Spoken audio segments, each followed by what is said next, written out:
pelaksana atau tuan rumah mengucapkan beribu-ribu terima kasih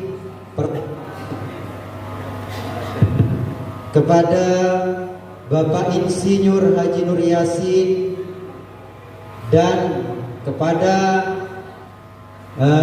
anggota BKKBN. Kami sebagai warga Sumberjati NYC di depan kita, di depan kami ini Pak, timnya Pak Yasin semua Pak. Ya, tepuk tangan untuk. Ya. Di depan ini adalah saudara-saudara kami yang telah dari awal untuk memenangkan Pak Yasin hingga bisa duduk di kursi DPR RI. Terima kasih saudara-saudaraku semua. Semoga Anda semua diberikan kesuksesan, diberikan barokah umur yang panjang, lancar rezekinya dan dimuliakan anak cucunya. Amin Allahumma amin. Begitu juga yang saya hormati Ibu Dr. Insinyur Tri Listiawardani MSc Kom, penyuluh KB ahli utama dari Jakarta, dari BKKB Jakarta. Tepuk tangan untuk beliau. Jadi mohon Ibu jangan dibuat, Ibu Bapak sekalian mendengarkan pemaparan beliau. Beliau adalah penyuluh KB ahli utama dari Jakarta. Banyak pengalaman beliau khususnya di Jawa Timur ini, jadi manfaatkan juga Bapak Ronald Stephen Hugo. Ini dari kapal tercurah kepada junjungan kita baginda Nabi Muhammad SAW. Hadirin wal hadirat para undangan semuanya yang saya hormati, acara kita yaitu acara promosi KIE program Bangga Kencana dilanjutkan dengan Mars KB yang nanti akan dipandu oleh Ibu Ratih. Acara ketiga adalah sambutan. Sambutan pertama dari tuan rumah yaitu Bapak Hasan Basri. Sambutan yang kedua, sambutan dari anggota Komisi 9 DPR RI fraksi PKB yaitu Bapak Insinyur Haji Nur Yasin MPAMT. Adapun acara keempat adalah doa yang akan dipimpin oleh Kiai Ahmad.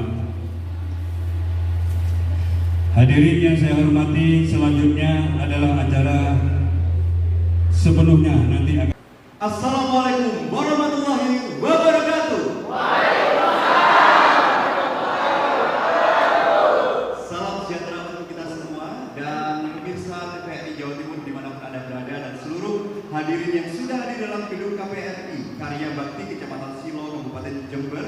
Senang sekali saya Briansyah Dewanti dapat menyapa Anda dalam sebuah program yang begitu luar biasa, dikemas dalam nama Bangga Kencana, merupakan inisiasi dari BKKBN bersama dengan anggota Komisi 9 DPR RI melalui berbagai macam upaya untuk penurunan angka stunting yang ada di berbagai wilayah, salah satunya di Jember ini. Dan luar biasanya adalah program ini merupakan program promosi dan juga komunikasi, informasi dan juga edukasi percepatan penurunan stunting dengan berbagai macam tema. Dan alhamdulillah dalam kesempatan kali ini juga tema yang kita angkat Bapak Ibu adalah terkait ini bagaimana bisa menghindari kehamilan begitu di 4T gitu. Ya, jadi dalam kesempatan kali ini kita bisa memanfaatkan di mana kehamilan 4T atau 4 terlalu ini kan banyak dijumpai, yaitu terlalu muda, terlalu tua, terlalu banyak dan juga terlalu sering dalam rangka untuk pencegahan angka stunting ya. Dan kami boleh izin untuk perkenalkan narasumber yang sudah hadir. Beliau ini merupakan orang-orang yang luar biasa sekali untuk konsen terhadap penurunan angka stunting. Kami perkenalkan yang paling cantik terlebih dahulu di samping saya. Beliau merupakan penyuluh KB ahli utama BKKBN Republik Indonesia, Ibu Dr. Insinyur Dwi Listiawardani MSc Dipkom.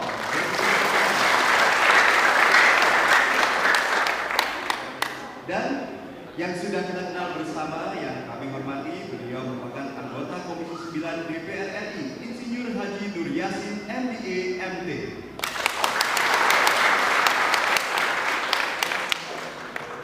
Itu dulu Mas Nur Yasin. Selanjutnya juga ada Kepala Balai Diklat KKB Jember, Bapak Ronald Steven Rigo, SE. Dan selanjutnya yang sudah tak asing lagi, beliau adalah Kepala Dinas Sumber Daya Perempuan Pengendalian Penduduk Keluarga Berencana Kabupaten Jember, Bapak Baik, terima kasih. Ini luar biasa sekali dalam kesempatan kali ini juga. Kita boleh membuka pertanyaan yang pertama dulu. Gimana kalau di Kabupaten Jember ini kan orangnya luar biasa ya. Tapi tentu turunan stunting juga terus harus diupayakan dilakukan. Saya ke Ibu Wardani terlebih dahulu, Ibu. Mohon izin, kenapa sih Ibu kita ini harus punya concern dan juga punya langkah dalam mencegah pernikahan yang terlalu muda, terlalu tua, terlalu sering dan juga terlalu banyak? Boleh gimana dijelaskan? Baik, terima kasih. Assalamualaikum warahmatullahi wabarakatuh. Selamat sore semuanya. Sehat semua, Ge? Alhamdulillah. Pak Nur Yasin yang kami hormati, Bapak Ibu semuanya, hari ini kita ingin bincang-bincang tentang masalah bagaimana mencegah adanya anak-anak lahir stunting. Ada yang pernah dengar stunting apa? Sering ya? Stunting itu kondisi anak yang pertumbuhannya terganggu. Ciri-cirinya anaknya saat lahir itu pendek, Pak, Bapak Ibu, kurang dari 48 cm. Bisa juga berat badannya terlalu kecil, di bawah 2.500 gram, ya. Masalahnya bukan hanya persoalan kecil badannya, tapi mohon maaf, ini kecerdasannya juga tidak bagus. Kenapa penyebabnya? Karena selama dalam kandungan mengalami kurang gizi. Siapa yang kurang gizi? Tentunya ibunya, ya. Ibunya kurang cukup asupan gizi atau makanan yang baik, ya. Makanan yang baik itu harus lengkap, Bapak Ibu sekalian, ya. Ada protein hewaninya, yaitu ikan, telur, daging. Ada sayurnya, selain ada nasinya, ada buahnya. Jadi kalau ibu hamil, kalau ingin anaknya, bayinya sehat, makannya harus cukup dan beragam, ya, selama masa kehamilan.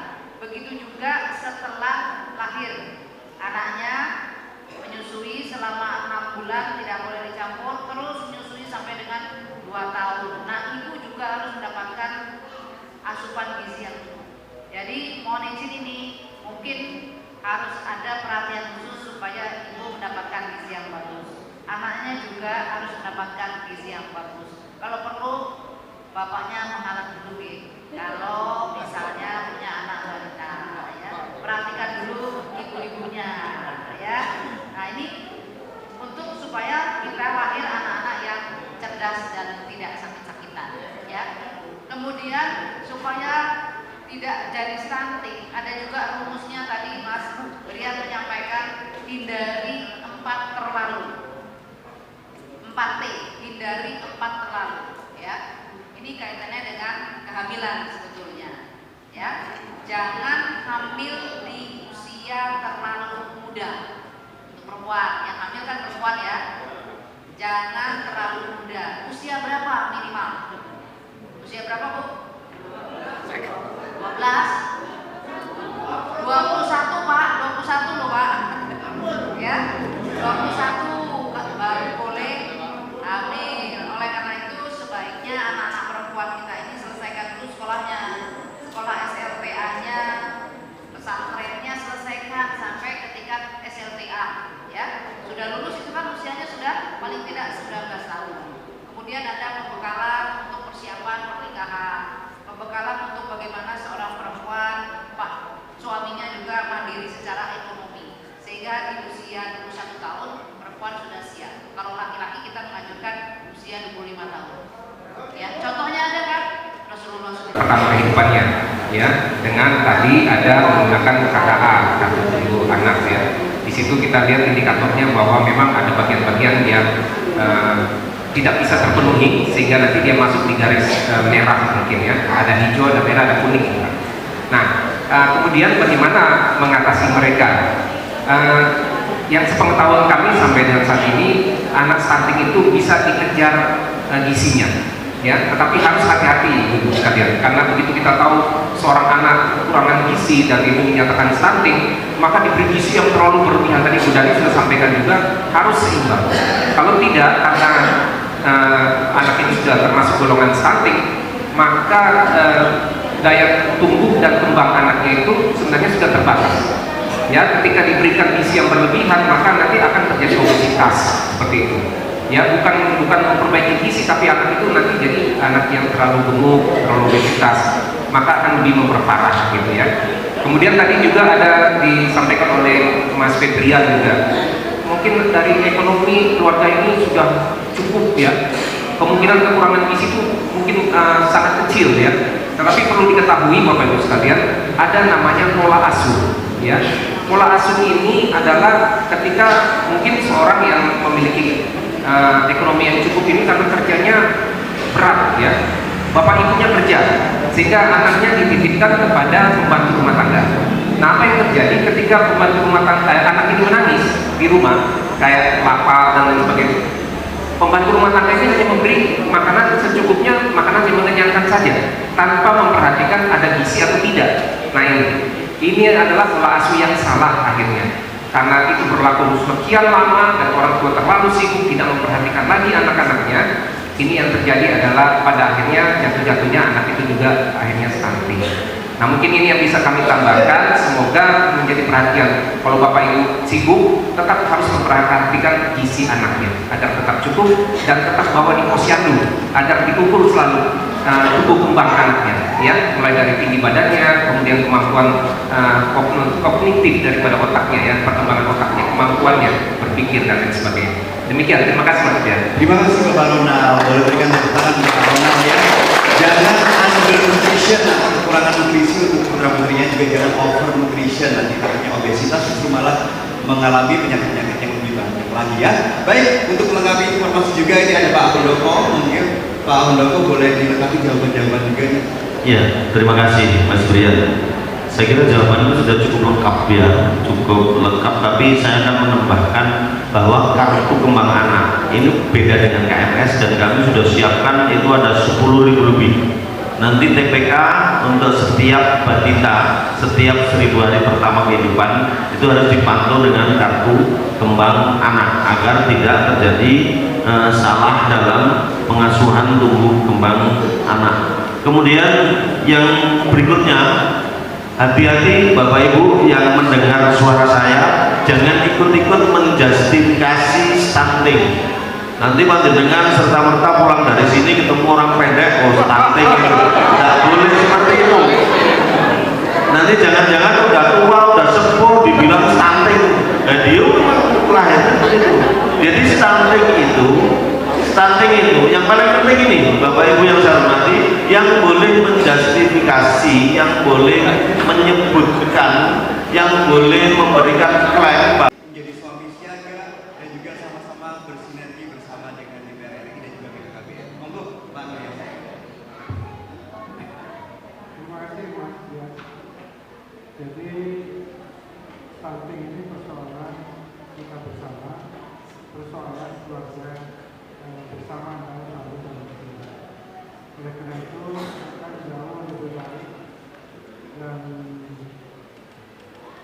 berhasil manakala stunting ini yang di dalam keluarga diusahakan secara bersama, jangan bapak-bapaknya bilang stunting ini dengan istri kan gitu, dan juga sebaliknya. Jadi jangan benar-benar harus ada di antaranya. Misalnya jangan merokok di sekitar hidupnya yang sedang menyusui, atau kurangi belanja rokoknya sehingga bisa menambah nanti makanan tambahan bergizi untuk bayinya. Itu contoh. Tapi setelah 6 bulan ya Bu, setelah 6 bulan kita boleh. Baik, assalamualaikum warahmatullahi wabarakatuh. Perkenalkan, nama saya Febrianto, saya dari Duta Jember Kabupaten Jember. Izin bertanya kepada narasumber yang di depan, berbicara tentang stunting, gizi itu adalah salah satu faktor dalam stunting. Kemudian gizi itu kan termasuk faktor. Apakah faktor gen atau faktor keturunan itu termasuk salah satu faktor dalam stunting? Soalnya di rumah itu, di lingkungan rumah ada orang yang ekonominya di atas standar. Itu kan otomatis gizinya sudah terjamin. Akan tetapi anaknya itu malah stunting karena di dalam keluarganya itu ada yang dari bapaknya ada yang pendek. Maka sebaliknya dari ada keluarga yang ekonominya di bawah rata-rata, malah pertumbuhannya cukup besar. Kemudian ada yang kedua, bagaimana cara kita memberikan sosialisasi atau pelindungan kepada lingkungan sekitar yang mana lingkungan tersebut itu sudah tidak mau tahu apa itu stunting, apa itu pernikahan ini dan lain sebagainya. Terima kasih. Terima kasih Mas Widianto. Anak yang sudah stunting dan bagaimana kita sebagai orang tua memberi dukungan kepada anak yang sudah terkena stunting. Terima kasih. Assalamualaikum warahmatullahi wabarakatuh. Pria dari Sumberjadi. Baik, Bu Fitria, terima kasih banyak atas tepuk tangan yang meriah. Satu lagi. Paham, jangan ikut-ikut menjustifikasi karena orang yang disebut anaknya stunting ini bisa murung, bisa malu, bisa pergi. Jangan-jangan nanti sembunyi anaknya dibawa makin hari makin stunting. Kan risiko. Makanya hati-hati, tidak boleh asal menjustifikasi. Apalagi bapak-bapak nanti ketemu temannya pendek stunting. Ya enggak lah. Stunting itu ditemukan pada saat lahir, tadi sudah dijelaskan, setelah diukur kurang dari 4.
Baik, ini blender ya. Silakan maju yang ingin blender nomor 19. Nomor 97. Oke, silakan. Baik, terima kasih. Satu lagi, ini kipas angin ini. Kipas angin ya, oke. Ini untuk kipas angin berhak diberikan kepada yang punya nomor 075. Bukan. Dicek dulu nomornya, benar? Oke, silakan di sini. Iya, diberikan. Siap.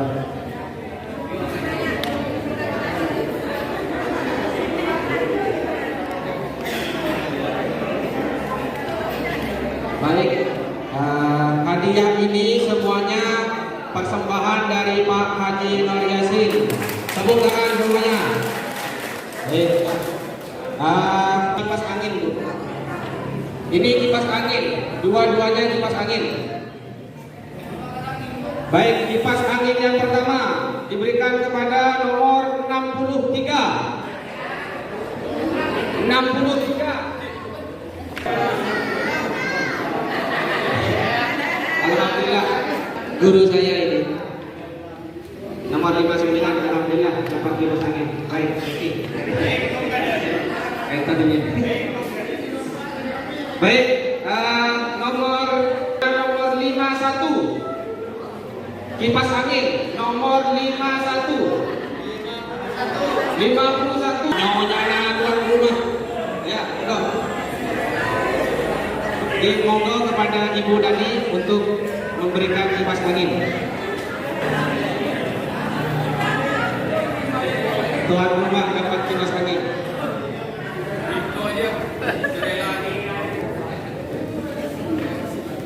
Alhamdulillah. Baik, tinggal dua hadiah utama yaitu Pak Yasin. Oke, monggo kepada Pak Yasin.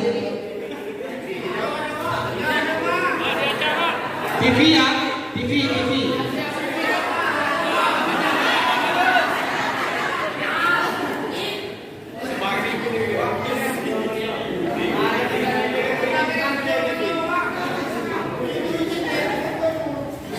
Baik, ini TV ya. Perhatikan, lihat semuanya nomornya. Nomor 18. Ini TV 076. Ada? Oh, benar. Oke, 76 dipegang. Ya, siap. Berdiri dulu di sini, ngajak ke peserta. Nah, tinggal satu lagi TV. Tinggal satu lagi. Ini nomor 2. Baik. Alhamdulillah. Berkenan kepada Pak Haji Nur Yasin untuk memberikan hadiah TV. Nanti tanda tangan ke panitia.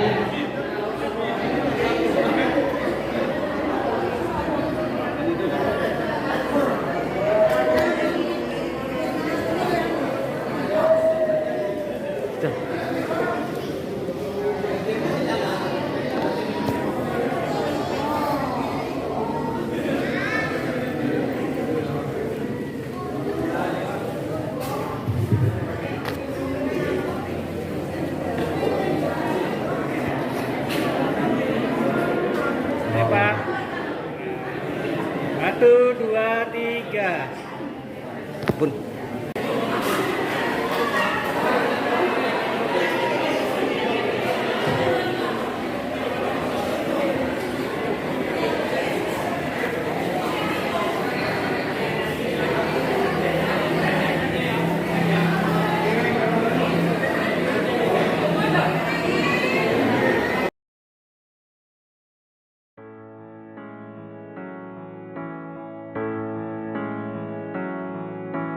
Kita terlahir hidup di dalam dunia. Ingat bahwa hidup harus berencana. Menikah jangan terlalu muda atau tua. Ciptakan generasi yang sehat dan sejahtera. Meski nikmat dunia menggoda nurani, jangan terlena, saling teguhkan hati. Hamil di luar nikah harus kita hindari. Pastilah cerah masa depan kan kau temui. hidup rukun bersama dalam bahtera keluarga, mengarungi samudra